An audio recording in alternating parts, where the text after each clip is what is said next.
How's it going, everyone? It is Andre Williams, and over here we talk stocks and we focus on one thing.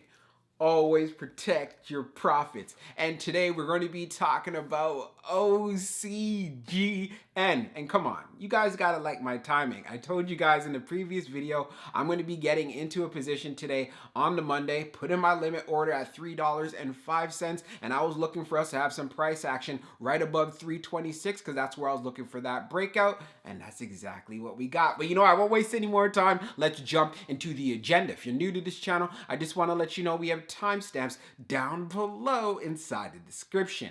But if you're a shareholder or you're thinking about taking a position, I highly suggest you watch this full entire video. So the first thing we're going to go over is the technical analysis. We're going to be taking a look at the overall price action. We want to know support. We want to know resistance. We want to know what it looks like in the bearish case scenario and as well as in the bullish case scenario. And then we're going to go on Fintel, taking a look at the recent institutional ownership and short interest information. The reason this is important because it does have an impact on the way the stock performs. And then we're going to be taking a look at the order flow distribution. We want to know the buying and the selling behavior on the retail side and as well as on the institutional side. And then when all of that is done, we'll be going into the final thoughts and as well as some more details. So let's get to it. So we're going to do a technical analysis for OCGN. Let's see how it performed on the day. So it ended up closing at $3.52, being up 9.32%. On the low, it tested $3.11, and then on the high, testing $3.57. When we take a look at the volume stats on the day,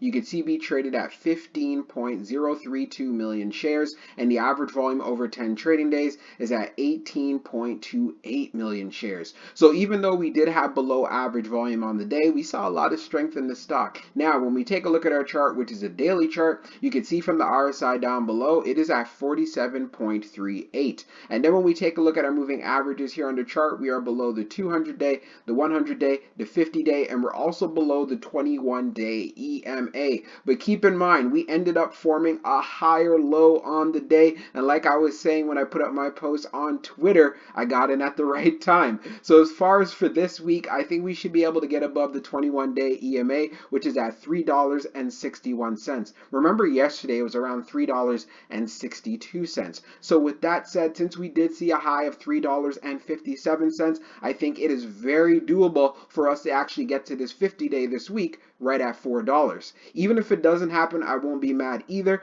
but I want to see us at least close out this week being above $3.70. Very doable, and we do know as far as demand in the market, it is there. And as far as if we do end up having a pullback for this week or even just going into tomorrow, I'd want to see us form a higher low and be able to hold support right here around $3.23. We held down support at $3.11, and keep in mind, like I said in the previous video, I'm having my stop loss around $2.85, and as the stock moves up further, I'll be moving it up even more to make sure I protect my initial investment. So now let's go on to the short interest information. So we're going to take a look at the recent institutional ownership and short interest information for OCGN. As we scroll down further on the page, green rows indicate new positions while red rows indicate closed positions. So we're going to be taking a look at the recent filings for February the 28th. So we have Russell 2000 that purchased 185 shares. We also have Russell 2000 2X Strategy that purchased 1,195 shares.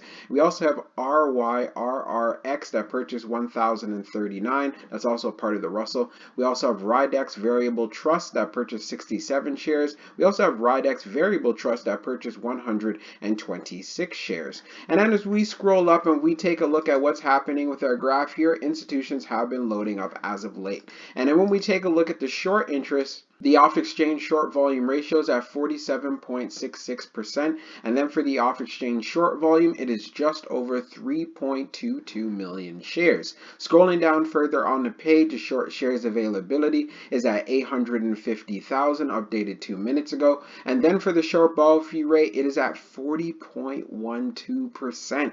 And then when we take a look at the history of the short volume of the close of the 24th, it is at 48.97. And then for the close of the 25th, it is at 47.66. So what this means, OCGN does continue to have short squeeze potential. So now let's move on to the order flow distribution. Now let's take a look at the order flow distribution for OCGN. So we see here on the inflow, it is at 8.94, and then on the outflow, it's at 11.75. So we had an outflow day. Taking a look at the breakdown, on the large, it was 0. On the medium, it was 5.40, and then on the small, it was 3.54. Taking a look at the outflow side, you can see on the large, it was 0.57. On the medium, it was 7.15, and then on the small, it was 4.03. And then when we take a look at the large scale orders in the last 5 days, you can see for today, February 28th, it being negative of 0.57 million. Analyzing the numbers even further for the small scale orders that tends to represent the retail side, we had more selling than we had buying. And then when we take a look at what happened on the medium, we had more selling than we had buying. And then when we take a look at the large, which represents whales, institutions, and funds, we had more selling than we had buying. And then when we take a look at the turnover ratio, it was at 7.58%.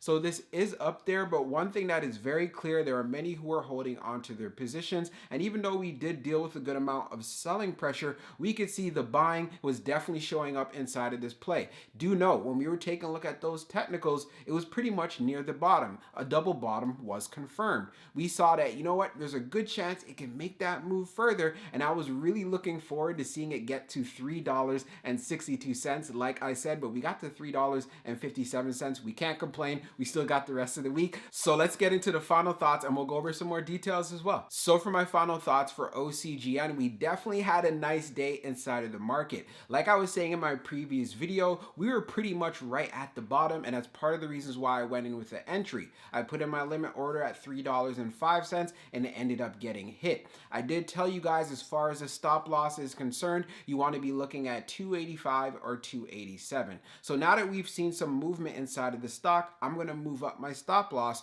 to $3. The reason why I'm doing this, because you want to protect your initial investment. I am still looking forward to seeing OCGN get back above the 21-day EMA at $3.62, and we have a lot of time for that to happen. And knowing that it touched around $3.56, but on Webull they said $3.57, it all comes down to decimal places. But aside from that, we are definitely looking really good, especially since we did have a lot of selling pressure. Not surprised due to the fact the stock has pulled back, and we have some bag holders selling out of their positions, but it really didn't matter because the demand was inside of the market. Also, when we went on Fintel, taking a look at the recent institutional ownership, we could see institutions are continuing to load up on shares. Plus, on top of that, it does continue to have short squeeze potential. So that's why you want to keep a very close eye on this play, and why I'm going to be sticking to my price targets. As far as for the near term, I want to see this stock go back to $4. I think it is very achievable, and it's part of the reasons why, like I said in my previous video, I'm going to be getting in with an entry, and luckily I was able to get my order filled.